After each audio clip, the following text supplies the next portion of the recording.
capitalist. During the height of the Cold War, Russia was working on a secret scientific mission that, if successful, would have changed the course of history. However, Project 12 Inches was eventually deemed too dangerous. It was shut down, and the scientists involved were to be eliminated. However, 3 of them managed to escape. Present day, a young man named Alan boards a bus and sits behind an elderly gentleman. Suddenly, a man with a gun barges into the bus, calls the old man general, and warns him that the past must be reckoned with. However, Alan quickly draws a weapon and kills the assailant. He orders the general to follow him to a safe place and leads him away. Meanwhile, in Washington, an annual conference by arms dealer John Henderson is taking place. He announces a new project that will enrich investors and position the U.S. as a leader in the industry. Simultaneously in Miami, the leader of a mercenary group, Tabil, arrives and meets with his accomplice, Irina, who has arranged a meeting with the club owner, Misha. The businessman, for a fee, handles sensitive tasks and now reports that his people have found someone in Syria. However, the information has become more expensive. Tabil does not like this development, and Misha's bodyguard is killed, leaving Misha at Irina's mercy. At the same time, one of Tabil's men, Carl, infiltrates a hotel room.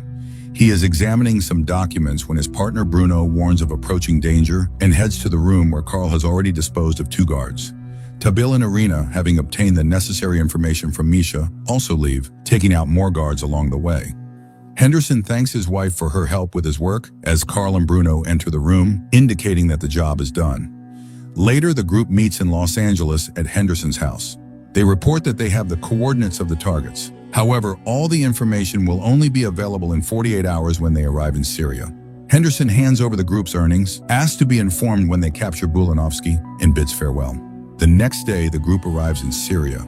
Bruno attends a prearranged meeting where he is thoroughly searched and led to an old man who takes his money and shows his product, a suitcase with a banned substance. At that moment, Carl enters, and together with Bruno, they kill the old man's bodyguards, much to the old man's surprise, as the man has practically signed his own death warrant.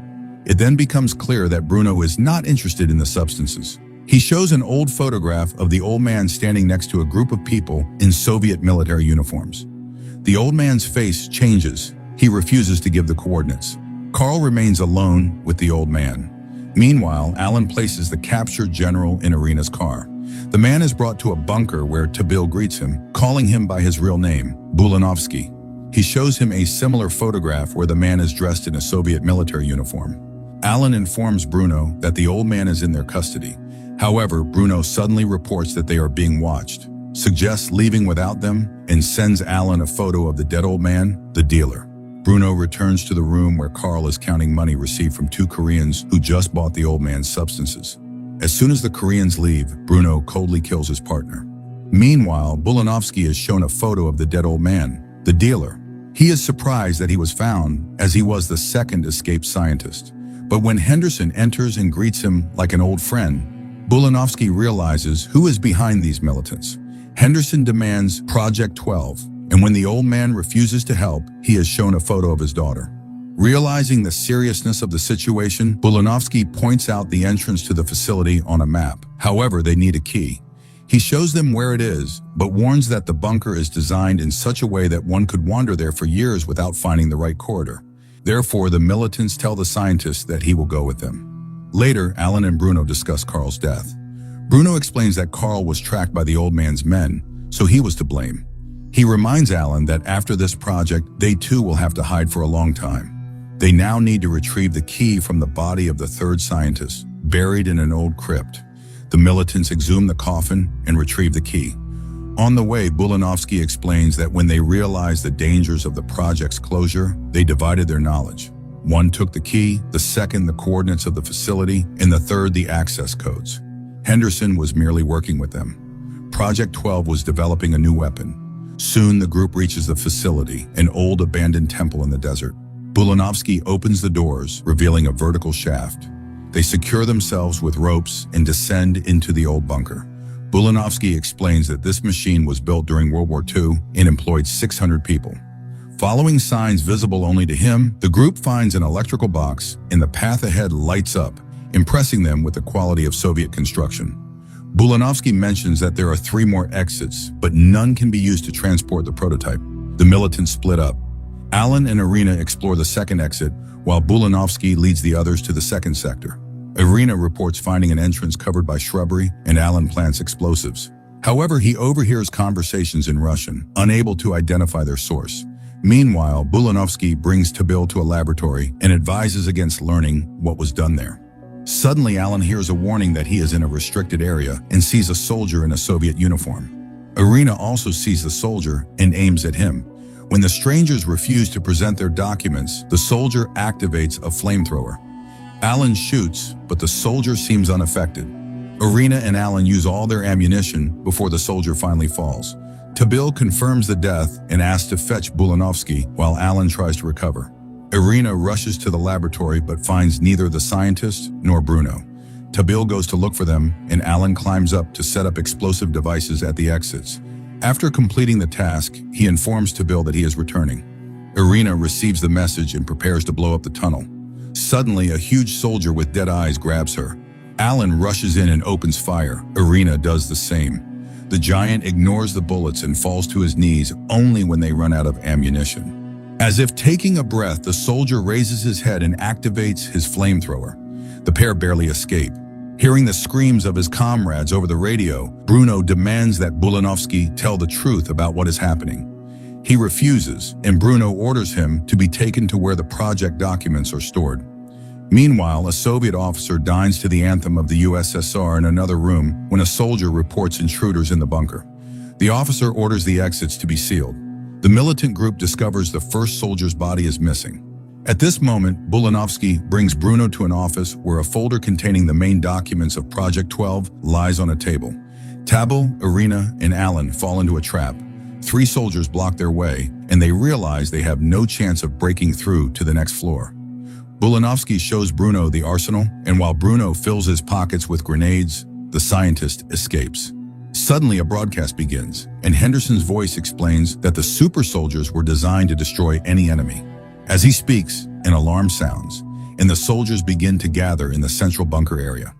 Meanwhile, Bulanovsky finds a high-ranking Soviet officer's uniform and puts it on. Henderson's voice gives the sector number where his men are and orders the soldiers to destroy the intruders. Irina, Tabil, and Alan encounter the soldiers. As soon as they open fire, Bulanovsky appears and helps them hide in a room. He explains that the soldiers cannot be killed easily. They must be dismembered or burned. He leads them to the arsenal. Bruno, with the documents, heads to the main exit.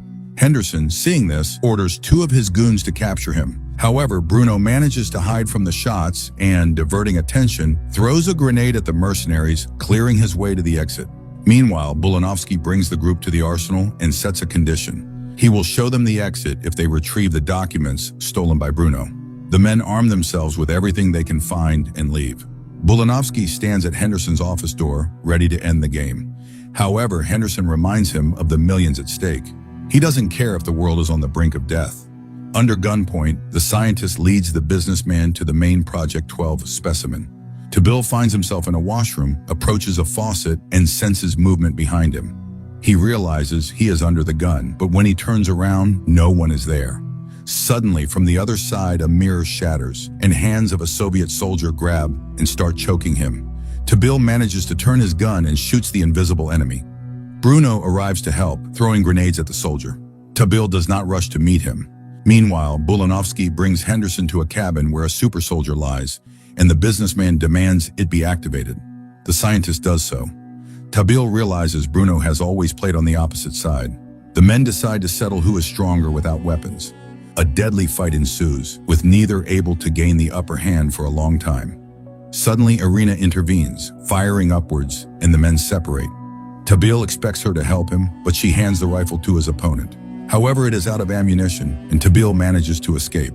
The super soldier activates, identifies himself, and announces readiness to destroy the sector where the other soldiers are. Henderson tries to cancel the order, but the soldier identifies him as a capitalist and forcibly puts his helmet on him. Meanwhile, Alan finishes setting explosives in the sector. Irina leads Bruno to the exit shaft she found. Tabil meets Bulanovsky and admits he couldn't retrieve the documents. The scientist shows him the exit to the 3rd floor from where they can escape, but the boys must destroy the documents. He will take care of the bunker. Meanwhile, the super soldiers gather in the central bunker area. Bulanovsky asks Alan to cover him while he goes to the soldiers and tells them they are the best but lack rational thinking. The scientist heads to the mining system, and when the super soldier asks him not to do this, his eyes emit a red flash. However, Bulanovsky manages to pull the handle. Tabil reaches the water-filled side exit of the bunker. The explosion destroys the underground. Irina and Bruno burn in the fire, but Tabil manages to dive into the water. The old church collapses. When the smoke clears, an injured but alive Tabil emerges into the desert and, looking at the ruins, heads toward the distant city, unaware that an unharmed Henderson emerges from the rubble and watches him with glowing eyes. The film ends here,